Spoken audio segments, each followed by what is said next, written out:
내가 지금까지 말했던 이 이론적인 내용들을 알고 나서 이 영화를 보는 사람들은 영화가 얼마나 재밌게 느껴질까? 영화 이론과 제작 과정에 대한 학습이 꽤나 어느 정도 잘 된 상태에서 영화를 보면은 그 장면 하나하나를 연출한 의도가 굉장히 선명하게 느껴진다고. 오늘 본격적으로 할 얘기는 영화는 어떻게 찍는가?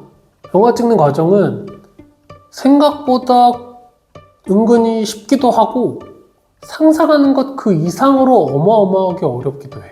그리고 나는 영화를 제대로 본격적으로 공부하는 사람들은 반드시 영화 제작 과정에 대한 공부, 영화 이론에 대한 내용을 학습을 해야 된다라고 생각을 해.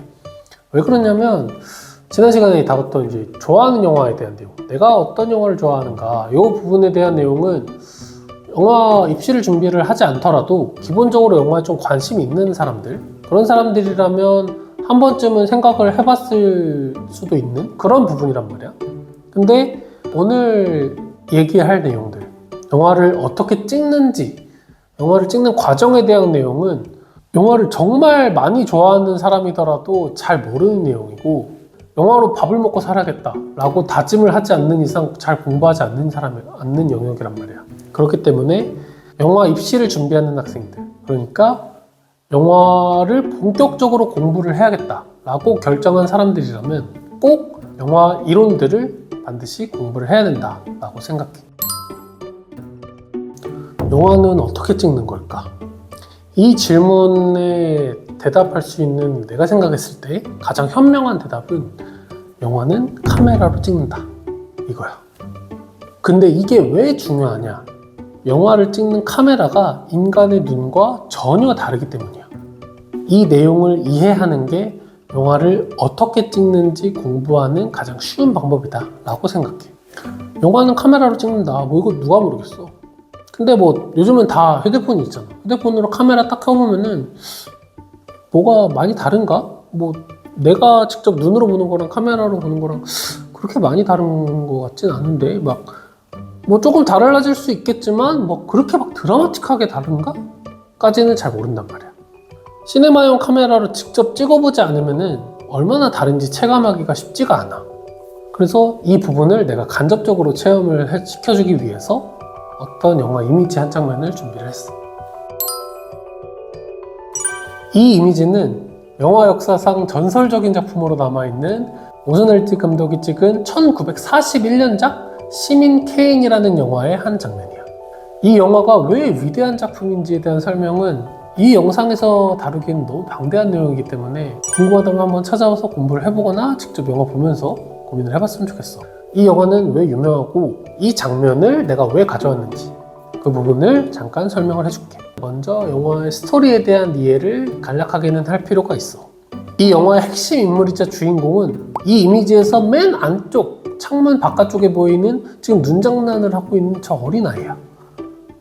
이 장면은 어떤 장면이냐면 시골에 살고 있는 케인의 가족이 이 어린 케인을 어떤 큰 도시의 부잣집으로 보내기로 결정하게 되는 그런 장면이야. 근데 아무것도 모르는 케인은 논밭에서 그냥 해맑게 놀고 있지. 하지만 케인의 부모님은 부잣집으로 케인을 보내기 위해서 어떤 각종 서류 같은 거를 작성을 하고 있는 그런 장면이야. 그래서 사실 영화 초반 부분에 꽤나 중요한 장면이라고 볼 수 있지. 자, 일단 여기까지 이야기에 대한 설명을 간략하게 했어. 그 상황에서 우리가 이 장면을 찍어야 되는 감독이라고 가정을 해보자. 우리한테 주어진 거는 먼 곳으로 케인을 떠나보내기로 결정한 상황, 즉 이야기만 있어. 이 상황에서 우리 이 영화를 찍었던 아주 천재적인 감독님, 이 영화를 찍었을 때 당시 만으로 24살인가 그랬다고 하는데, 이 영화의 이 장면을 찍기 위해서 한 가지 좋은 아이디어를 떠올리게 돼. 아이를 떠나보내는 부모님의 모습과 아무것도 모르고 그냥 천진난만하게 놀고 있는 아이의 모습을 한 장면에 동시에 보여줘야겠다 라고 아이디어를 떠올린 거야. 연출자가 생각한 어떤 의도한 부분들을 보여주기 위해서 어떻게 찍어야 될까? 우선 이 장면의 핵심은 서사의 중심이 되는 인물들이 한 장면에 동시에 전부 보여야 된다는 거야.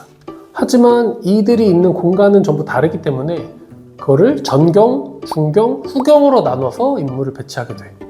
전경에는 이제 케인을 보내기로 결정하고 있는 어머니와 이제 그녀를 돕는 이제 변호사 같은 그런 사람인데, 중경에는 이제 그녀를 이제 설득을 하고 있는, 왜냐면 결정권자가 이 어머니란 말이야. 그래서 엄마를 설득하고 있는 아버지의 모습. 후경에는 중경에 열려있는 창문을 활용해서 이 창문 바깥으로 보이는 이제 해맑게 놀고 있는 케인의 모습을 담아낸 거지.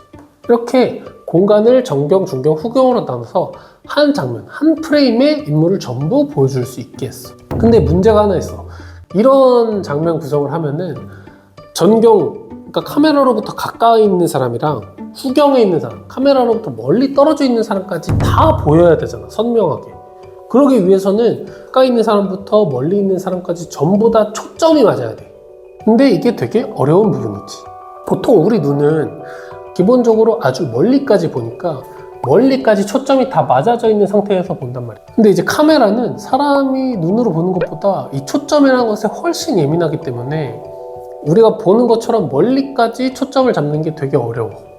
그래서 이 카메라로 찍은 이 프레임 안에서 초점이 잡혀져 있는 영역을 표현하는 단어가 피사계 심도라는 단어인데, 이 피사계 심도가 깊은, 그러니까 화면에서 아주 깊이 있는, 멀리 있는 영역까지 초점이 다 잡혀져 있다라고 하는 이 촬영을 딥포커스 촬영이라고 해. 그래서 이런 촬영을 딥포커스 촬영이라고 하는데, 이 영화, 그러니까 시민 케인에서는 이 딥포커스 촬영이 굉장히 적극적으로 많이 이용됐어. 그리고 시민 케인의 바로 이 장면도 멀리 있는 인물까지 초점을 전부 잡아줘야 되기 때문에 반드시 딥포커스로 촬영을 해야 되는 거지. 여기서 이제 영화 이론적인 내용이 들어갈 건데, 피사계 심도를 조절할 수 있는 요인은 4가지가 있어. 근데 이 4가지 중에 실제로 촬영 현장에서 사람의 힘으로 컨트롤이 가능한 영역은 3가지야. 첫 번째는 뭐냐면 카메라와 피사체 간의 거리가 얼마나 멀리 떨어져 있느냐에 따라서 심도가 깊어지거나 얕아지거나 할 수 있고, 두 번째는 렌즈의 초점거리. 그러니까 초점거리가 뭐냐면 렌즈가 광각 렌즈를 쓰느냐 아니면은 망원 렌즈를 쓰느냐, 요거에 따라서 심도가 달라질 수 있어. 그리고 세 번째가 렌즈의 조리개 값이야. 조리개가 뭔지 간단하게 설명을 하자면, 카메라가 렌즈를 통해서 들어오는 빛의 양을 조절해주는 장치야. 즉 인간의 눈으로 비유하자면 동공으로 들어오는 빛의 양을 결정하는 홍채 같은 역할을 하는 거야. 우리가 밝은 곳에 있다가, 이렇게 밝은 곳에 있다가 예를 들어서 이 방에 불을 갑자기 다 껐어. 그러면은 갑자기 방이 확 어두워지잖아. 그래서 이 어두운 곳에서 보기 위해서 인간은 본능적으로 홍채를 열어서 눈으로 들어오는, 동공으로 들어오는 빛의 양을 최대한 많이 받으려고 한단 말이야. 그래서 그걸 암적응이라고 하지. 그래서 인간의 눈이 암적응을 하게 되면 갑자기 어두워져서 잘 보이지 않던 것들도 희미하게나마 보이게 되는 거야. 근데 그런 상황에서 갑자기 불을 확 켜면은 갑자기 눈이 팍 아파지겠지. 갑자기 열려있는 동공으로 빛이 과다하게 들어오면서 눈이 아픈 거야. 그런 역할을 해주는 게 이제 카메라에서 조리개라는 장치다. 여기서 시민 케인의 이 장면처럼 딥포커스 촬영을 하기 위해서는 피사체를 카메라로부터 가급적 멀리 떨어뜨려 두고, 그리고 넓은 사이즈를 찍을 수 있는 광각 렌즈를 사용해야 돼. 그리고 마지막으로 조리개를 최대한 짜야 돼. 짠다는 거는 조리개를 줄인다는 거야. 조리개를 통해서 들어오는 빛의 양을 최소화한다는 거야. 이 조건이 성립될 때 딥포커스, 즉 피사계 심도를 깊게 두는 촬영을 할 수가 있다. 근데 딱 봐도 이 장면은 공간이 한정되어 있잖아. 공간이 한정되어 있기 때문에 쓸 수 있는 렌즈가 되게 제한되어 있어. 그래서 결국 뭘 선택해야 되냐? 조리개밖에 선택할 수 있는 게 없는 거야. 그래서 결국 조리개를 최대한 짠 거야.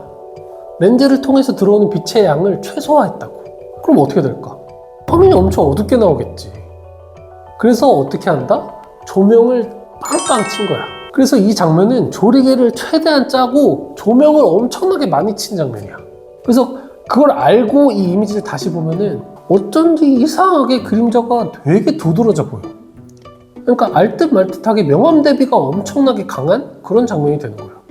내가 지금까지 말했던 이론적인 내용들을 알고 나서 이 영화를 보는 사람들은 영화가 얼마나 재밌게 느껴질까? 영화 이론과 제작 과정에 대한 학습이 꽤나 어느 정도 잘 된 상태에서 영화를 보면은 그 장면 하나하나를 연출한 의도가 굉장히 선명하게 느껴진다고. 우리가 보통 이제 그냥 영화가 해주는 이야기를 들으면서 편하게 자연스럽게 보다 보면은 의도치 않게 놓치게 되거나 아니면은 발견하지 못하게 되는 어떤 연출자의 의도들을 훨씬 더 직관적으로 느끼고 받아들일 수가 있게 된다고. 그렇기 때문에 영화를 더 잘 이해하고 깊게 공부하려는 사람이라면 반드시 이 영화를 찍는 과정에 대한 공부, 즉 영화 이론에 대한 공부를 반드시 해야 돼.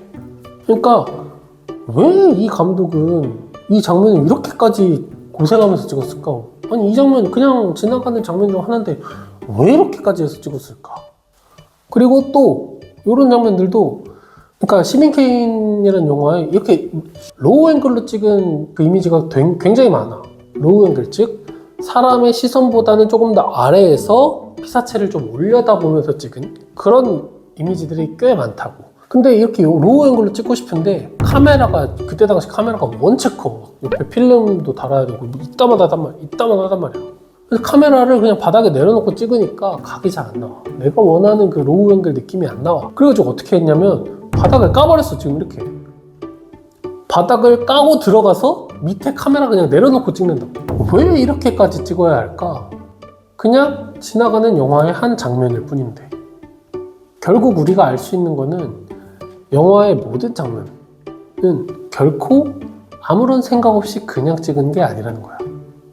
영화의 한 장면 한 장면은 반드시 어떤 의도가 있고 그 의도를 가장 효과적으로, 가장 함축적으로 잘 전달하기 위해서 어떻게 찍을까라는 철저한 고민의 과정을 거친 후에 한 땀 한 땀 찍어서 만들어진 장면들인 거야. 이 내용을 이해한 다음에 우리가 해야 되는 거는 영화를 찍는 사람들이 왜 그렇게 치열하게 고민해가면서 영화를 찍었을까? 이 부분을 생각을 해보는 거지. 정확히 말하면 이 장면을 어떻게 찍었고 왜 그렇게 찍었는지를 고민해봐야 되는 거야. 그리고 이 과정을 이해하고 공부를 하다 보면 자연스럽게 내가 찍게 될 영화들을, 내가 찍고 싶어하는 영화들을 어떻게 찍어야 되는지에 대한 방법도 알게 돼.